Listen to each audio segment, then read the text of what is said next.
Baxırsınız ki, zeytun nədir? Misal.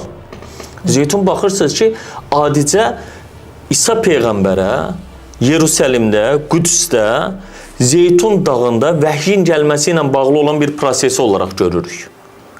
Niyə? Çünki əvvəldə tin əncir gəlir. Məsələn, Fransada yaşamış Muhammed Hamidullah Sorbonne Universitetində dərs deyirdi. O da məsələn ənciri Siddhartha Gautamaya əncir ağacının altında aydınlanması, yəni vəhyin gəlməsi kimi təqdim edib, təfsir edib. Ondan sonra gələn, çünki 3-cü ayda nə deyir? Və həzəl bələdil əmin.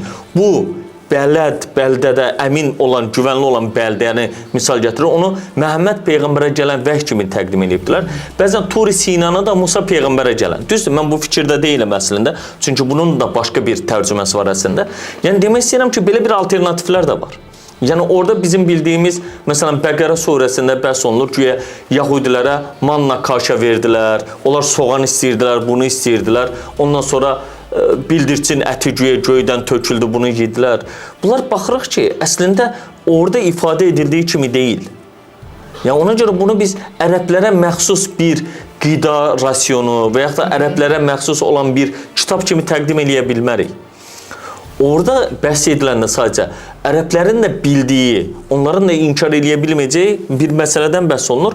Amma Quranın özəlliyi odur ki, bu günləri Ərəbistanda gəlməsinə baxmayaraq həmin yarımadada Avstraliyada gələn, yaşayan aborigenlərə də müraciət eləyir.